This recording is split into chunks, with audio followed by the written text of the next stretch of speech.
जिंदगी एक इम्तिहान है, इम्तिहान का डर नहीं, हम अंधेरों से गुजरकर रोशनी कहलाएंगे। नमस्कार, मैं हूं राजीव और आप देख रहे हैं घूमता हुआ आईना। करो या मरो, इस चर्चित नारे से आप सभी वाकिफ होंगे। महात्मा गांधी ने मुंबई के ग्वालिया टैंक मैदान यानी आज के अगस्त क्रांति मैदान से 8 अगस्त 1942 को भारत छोड़ो आंदोलन का आह्वान करते हुए देशवासियों से कहा था कि करो या मरो। बापू ने कहा था, आप सभी लोग ये मंत्र अपनी हर सांस से उच्चारित करें, या तो हम भारत को आजाद करेंगे या इस प्रयास में अपनी जान दे देंगे। इसके बाद भारत छोड़ो आंदोलन ने किस तरह 200 साल पुराने अंग्रेजी शासन की नींव हिलाकर रख दी थी, आप सब अच्छी तरह से जानते हैं और ये इतिहास में दर्ज हो चुका है। और इतिहास के पन्नों को जब आप पलटेंगे तो आपको सारी चीजें हूबहू मिलेंगी। समय का पहिया एक बार फिर से घूमते घूमते उसी मोड़ पर आता दिख रहा है। 1942 के बाद 2022 यानी 60 साल बाद इसी महाराष्ट्र की धरती से अब राहुल गांधी ने लोगों को एक नया नारा दिया है और वो नारा है डरो मत। जी हां, डरो मत। बापू का नारा भारत छोड़ो आंदोलन के दौरान दिया गया था और राहुल गांधी ने भारत जोड़ो यात्रा के दौरान यह नारा दिया है। इन दो नारों के बीच वक्त और हालात दोनों का काफी फासला है, लेकिन संदेश दोनों से लगभग एक जैसा ही निकल रहा है। हमें तो केवल सच और अपने हक के लिए बेखौफ आवाज उठाते रहना है, किसी चीज से डरना नहीं है, मौत से भी नहीं। गांधी जी ने जब नारा दिया था तब तो देश गुलाम था, मगर आज हम भारत को स्वतंत्र संप्रभु राष्ट्र घोषित कर चुके हैं। देश आजाद है, हमारे पास अपना संविधान है जो सबको बराबरी का अधिकार देता है, हक देता है। इस अधिकार का मतलब ही यह है कि जाति, धर्म, रंग, लिंग या आर्थिक आधार पर कोई भेदभाव नहीं किया जाएगा और जो लोग समाज में हाशिए पर हैं उन्हें भी डरने की जरूरत नहीं है, क्योंकि वे भी बराबरी के अधिकार से संपन्न हैं। लेकिन फिर भी राहुल गांधी को डरो मत का आह्वान लोगों से करना पड़ा। तो सवाल यह है कि आखिर राहुल गांधी किस डर की बात कर रहे हैं? कौन लोग हैं जो डर रहे हैं? कौन हैं जो डरा रहे हैं? क्या अच्छे दिनों के ख्वाब पर डर का साया हावी हो चुका है? क्या अखलाक जैसे लोगों को कथित तौर पर गौमांस के नाम पर इसीलिए मारा गया क्योंकि कुछ लोगों में डर पैदा करने की साजिश देश में रची गई? क्या बिल्किस बानो के गुनहगारों को डर पैदा करने के लिए आजाद घूमने दिया जा रहा है?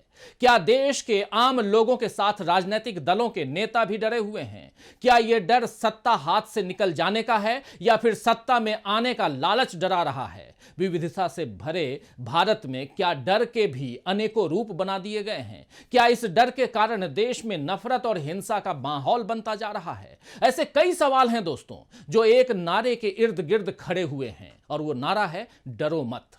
और इस वक्त डरो मत के नारे के साथ राहुल गांधी भारत जोड़ो यात्रा लेकर जिस तरह आगे बढ़ रहे हैं वो देशवासियों में नई उम्मीद जगा रहा है। पिछले 67 दिनों से राहुल गांधी रोजाना लगभग 25 किलोमीटर पैदल चलकर लोगों के सामने उदाहरण यानी एग्जाम्पल पेश कर रहे हैं कि अगर इंसान ठान ले तो फिर मुश्किल लगने वाले काम भी मुमकिन होने लगते हैं। केवल जुमलेबाजी से हालात नहीं बदलते, बल्कि उनके लिए जमीन पर उतरना पड़ता है और लोगों को अपने साथ जोड़ना पड़ता है। यह दो तरफा रिश्ता कांग्रेस को मजबूत करेगा या नहीं, यह तो सवाल अब सियासी गलियारों में उठने लगा है। हिमाचल प्रदेश और गुजरात चुनाव के नतीजों से इस सवाल का जवाब कुछ हद तक मिल जाएगा, मगर फिलहाल यह दिख रहा है दोस्तों कि देश को मजबूत करने की जरूरत लोगों को महसूस होने लगी है और शायद यही भारत जोड़ो यात्रा की सफलता है। तो आज आईने की नजर से पड़ताल करेंगे कि आखिर देश में किस वजह से डर का माहौल बना हुआ है और इसमें राहुल गांधी का मंत्र कितना काम आ सकता है। एक शीतल पेय यानी कोल्ड ड्रिंक के विज्ञापन की मशहूर लाइन है, डर के आगे जीत है। इस विज्ञापन में एक जोखिम भरे हालात में साहसिक कदम उठाने का आह्वान किया जाता है और यह भरोसा दिलाया जाता है कि जो मुश्किलों से डरते नहीं हैं, जीत उन्हें ही मिलती है। ये फिलॉसफी सदियों से हमारे पुरखे हमें सिखाते आए हैं। आग में तपकर सोने में और निखार आता है। इस तरह के उदाहरण इसी फिलॉसफी से निकले हैं। दरअसल देश भी इस वक्त कई तरह की मुश्किलों की तपिश से गुजर रहा है। राजनीतिक माहौल ऐसा बन गया है कि विरोधियों के लिए नफरत दिखाई जा रही है। सम्मान के साथ असहमति के लिए अब जगह नहीं बची है। जो चाटुकारिता करता है उसे आगे बढ़ने के मौके मिलते हैं और जो विरोध करता है उसे जेल की सलाखों के पीछे जाना पड़ता है। ऐसे कई उदाहरण हम रोज देख रहे हैं और इस माहौल में कांग्रेस सांसद राहुल गांधी ने एक बार फिर डरो मत का मंत्र देश को दिया है। भारत जोड़ो यात्रा में महाराष्ट्र पहुंचे राहुल गांधी ने देश के युवाओं को संदेश देते हुए कहा कि डरो मत, जिंदगी में किसी चीज से मत डरिए। अगर आप डरेंगे नहीं तो किसी से नफरत भी नहीं करेंगे। अपने दिल से नफरत को मिटा दीजिए, देश के लिए काम कीजिए, देश में प्यार और भाईचारा फैलाइए, नफरत नहीं। राहुल गांधी के साथ महाराष्ट्र में अभिनेता सुशांत सिंह भी शामिल हुए और उन्होंने भी कुछ ऐसी ही बात जनसभा में कही। सुशांत सिंह ने कहा कि मैंने सोचा कि ये कांग्रेस पार्टी का कार्यक्रम है, क्या मुझे इसमें शामिल होना चाहिए या नहीं, लेकिन तब मुझे एहसास हुआ कि ये भारत की यात्रा है जो देश को एकजुट होने की बात करती है। उन्होंने कहा कि जीत अहम है, लेकिन अंत तक आत्मविश्वास नहीं खोना भी जीत की ओर ले जाएगा। जो लोग संवैधानिक रूप से देश पर शासन करना चाहते हैं वे किसी न किसी दिन जीत प्राप्त करेंगे। हम लड़ेंगे, हम जीतेंगे। इससे पहले कांग्रेस के नए अध्यक्ष मल्लिकार्जुन खड़गे ने भी अपने पदभार ग्रहण करने के दिन कहा था कि हम महात्मा गांधी के सिपाही हैं और हम किसी से नहीं डरते हैं। जब कांग्रेस का कार्यकर्ता अपने अंदर से डर को निकाल देगा तो बड़े से बड़ा साम्राज्य भी घुटने टेक देगा। इसीलिए मैं राहुल गांधी के शब्दों डरो मत को याद करता हूं, यही नारा हम आगे लेकर चलेंगे। तो कांग्रेस अब डरो मत के नारे को लेकर आगे बढ़ेगी, यह तय हो चुका है और राहुल गांधी आज से नहीं बल्कि पहले से निडर होने का संदेश लोगों को दे रहे हैं।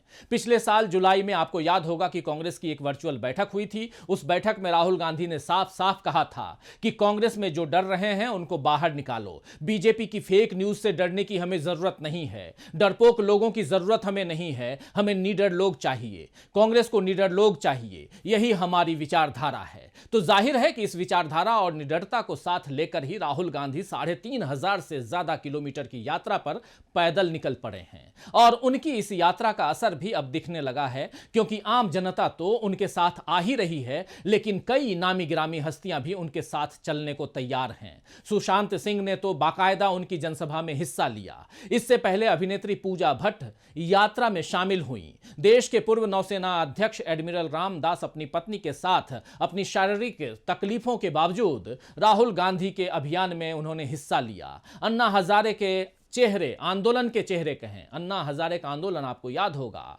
लोकपाल आंदोलन दोस्तों, जहां से केजरीवाल पैदा हुए। उस आंदोलन के चेहरे रहे प्रशांत भूषण, जो देश के नामी गिरामी वकील हैं, उन्होंने भी राहुल गांधी का साथ देते हुए पदयात्रा की। और अभी शुक्रवार को बाल ठाकरे के पोते और शिवसेना के विधायक आदित्य ठाकरे, जो उद्धव ठाकरे के बेटे हैं, उन्होंने राहुल गांधी का साथ इस यात्रा में दिया। आदित्य ठाकरे ने इसे लोकतंत्र के लिए यात्रा कहा है। तो यह दिख रहा है कि केवल कांग्रेस ही नहीं बल्कि अलग अलग तबकों के लोग राहुल गांधी के साथ आ रहे हैं और देश को यह पैगाम दे रहे हैं कि गलत को गलत और सही को सही कहने की हिम्मत उनमें है। अब यह सवाल उठता है कि क्या बीजेपी इस तरह की कोई हिम्मत दिखा सकती है? कम से कम गुजरात चुनाव के उम्मीदवारों की सूची देखकर तो ऐसा नहीं लगता है। देखिए जरा यह रिपोर्ट।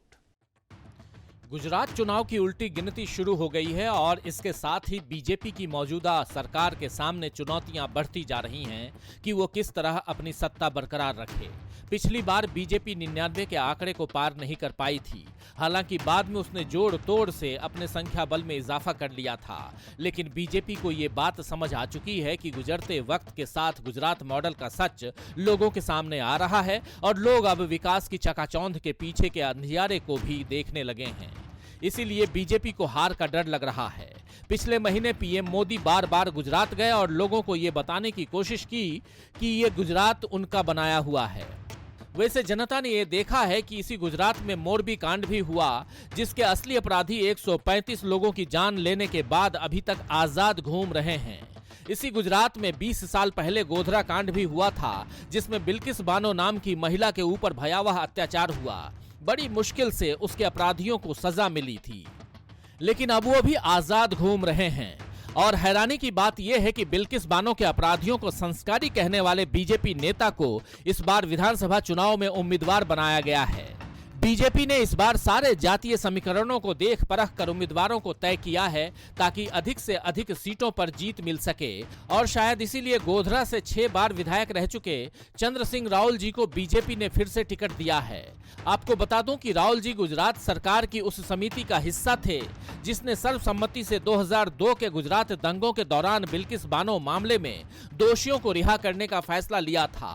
तब रावल जी ने कहा था कि जेल में रहने के दौरान दोषियों का आचरण अच्छा था। उन्होंने कहा था ब्राह्मण लोग थे और वैसे भी ब्राह्मण के जो कुछ है उसके संस्कार भी बड़े अच्छे थे। तो भारत का संविधान सबके लिए बराबरी की बात कहता है, मगर राजनीति में अब भी बहुत से लोग ऐसे हैं जो मनुस्मृति को ही संविधान मानते हैं। ऐसे लोगों की यही धारणा है कि जो ऊंची जातियां होती हैं उनमें कोई दोष नहीं होता, नीची जातियों में दोष होता है। इसीलिए बलात्कार और हत्या के अपराधी राहुल जी की नजर में संस्कारी हैं ऊंची जातियों के लोग, क्योंकि वो ब्राह्मण हैं। जब नेताओं की ऐसी सोच सार्वजनिक होती है दोस्तों, तो स्वाभाविक है कि डर का माहौल बनता है। बिल्किस बानो और उनके परिवार पर इस वक्त क्या गुजर रही होगी ये कोई दूसरा महसूस कर ही नहीं सकता। अब तक बिल्किस बानो ने बड़ी हिम्मत से काम लिया है, मगर क्या ये हिम्मत बरकरार रहेगी, ये बड़ा सवाल है। और जाहिर है कि इसका जवाब देश की सबसे ताकतवर पार्टी यानी बीजेपी नहीं दे सकती है, क्योंकि उसका मकसद सत्ता है और इस वक्त चुनावों पर भी उसका ध्यान है। बीजेपी की सत्ता बनी रहे और सत्ता का डर बना रहे, इस काम को सोशल मीडिया की ट्रोल आर्मी के लोग बखूबी अंजाम देते हैं। उनके निशाने पर हर वो इंसान आता है जो प्रगतिशील और खुले विचारों का समर्थन करता है और अभिव्यक्ति की आजादी और अभिव्यक्ति के अधिकार का इस्तेमाल करता है। इस ट्रोल आर्मी का नया निशाना बने हैं एक टीचर जिनका नाम है विकास दिव्य कीर्ति, जिन्होंने अपने विद्यार्थियों के सामने रामायण से एक उदाहरण पेश किया, एक एग्जाम्पल पेश किया, लेकिन उनके खिलाफ बहिष्कार की मुहिम चलाई जा रही है। ये रिपोर्ट देखिए। यूपीएससी की कोचिंग देने वाले शिक्षक विकास दिव्य कीर्ति के बहुत से वीडियो सोशल मीडिया पर आते रहते हैं। दिव्य कीर्ति अक्सर अपने विद्यार्थियों को कोई भी विषय पूरे शोध के साथ समझने कहते हैं और उनके पढ़ाने का तरीका काफी रोचक है। मगर पिछले दिनों उनके एक पुराने वीडियो को वायरल कर उन पर हिंदुत्व विरोधी होने का ठप्पा लगाया गया। इस वीडियो में विकास दिव्य कीर्ति ने डॉक्टर पुरुषोत्तम अग्रवाल के एक लेख का जिक्र करते हुए बताया कि राम ने रावण से हुए युद्ध को अपने कुल की मर्यादा के लिए हुआ युद्ध बताया था। साथ ही उन्होंने देवी सीता को यह भी बताया था कि वे अब उनके साथ क्यों नहीं रह सकती। दरअसल वाल्मीकि रामायण में इस पूरे प्रसंग को लिखा गया है और जिसका हिंदी अनुवाद ही विकास दिव्य कीर्ति ने अपने छात्रों को बताया था। उस वीडियो में वे कहीं भी हिंदू धर्म का अपमान करते नहीं दिख रहे हैं, मगर दक्षिणपंथी संगठनों ने इसे विवाद का मुद्दा बनाकर हंगामा मचा दिया है। देश में कई जगहों पर विकास दिव्य कीर्ति के खिलाफ मामला दर्ज करने की मांग उठ रही है और उनके बहिष्कार का आह्वान हो रहा है। तो कितनी अजीब बात है कि धर्म ग्रंथ में लिखी बात को लेकर हिंदुत्व के ठेकेदार हंगामा मचा रहे हैं। जाहिर है कि इस हंगामे का मकसद केवल डर का माहौल बनाना ही है, क्योंकि अगर वाकई धर्म की फिक्र होती तो किसी और को निशाना बनाने के पहले दक्षिणपंथी लोग धर्म ग्रंथों को पूरी बारीकी से पढ़ते और उसे समझने की कोशिश करते। मगर अभी समाज में धर्म के नाम पर डर कायम करना है ताकि लोगों की आवाज को दबाया जा सके और अपनी मनमानी चलती रहे। यह तय है कि जब डर कायम हो जाता है तो फिर लोगों की जिंदगी और उनकी भावनाओं के साथ खिलवाड़ करने में आसानी होती है। इस खिलवाड़ को तभी रोका जा सकता है जब देश में लोकतंत्र मजबूत हो, सभी संवैधानिक संस्थाएं पूरी स्वतंत्रता के साथ, पूरी आजादी के साथ काम करती रहें और न्यायपालिका बिना दबाव के चले।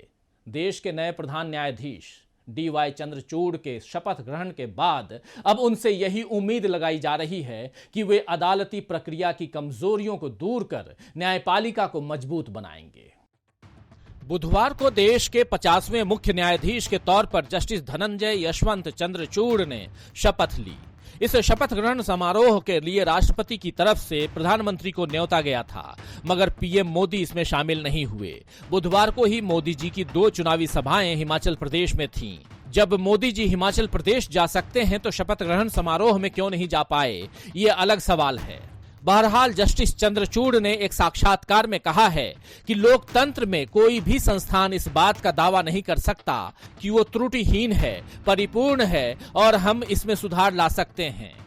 जस्टिस चंद्रचूड़ के मुताबिक ये एक लगातार चलने वाली प्रक्रिया है। उनकी ये बात काफी महत्वपूर्ण है क्योंकि वे ये मान रहे हैं कि जो संवैधानिक संस्थाएं इस वक्त हैं उनमें सुधार की गुंजाइश बाकी है। अगर ये मान लिया जाए कि जो व्यवस्था है वो सही है और ऐसी ही रहेगी तो फिर न सुधार होगा न हालात बेहतर होंगे। अपनी प्राथमिकताओं के बारे में जस्टिस चंद्रचूड़ ने कहा कि उनकी पहली प्राथमिकता जिला अदालतों से लेकर हाई कोर्ट और सुप्रीम कोर्ट में खाली पड़े पदों को भरने की है। आप जानते ही हैं कि देश में इंसाफ मिलने की रफ्तार कितनी सुस्त है। अदालतों में खाली पड़े पदों के कारण बरसों बरस मुकदमे खींचते हैं और इसका नुकसान सबसे ज्यादा गरीब तबके को उठाना पड़ता है। इसीलिए आम आदमी अदालत के चक्कर लगाने से डरता है। बहरहाल अपना कार्यभार संभालने से पहले जस्टिस चंद्रचूड़ महात्मा गांधी को श्रद्धा सुमन अर्पित करने के लिए पहुंचे। आज के दौर में जब बापू के हत्यारे गोडसे का महिमा मंडन सार्वजनिक तौर पर घमंड के साथ किया जा रहा है, उस समय गांधी जी के साथ खड़ा होना ही उम्मीद की किरण देता है और ये हौसला भी बंधाता है कि देश में हालात चाहे जितने बुरे हों लेकिन हौसला कहीं न कहीं से जुट ही जाता है। नए सीजेआई के आने पर इंसाफ के दरबार में हौसला बढ़ा है। उसी तरह राहुल गांधी इस समय भारत जोड़ो यात्रा से देश को नई हिम्मत दे रहे हैं।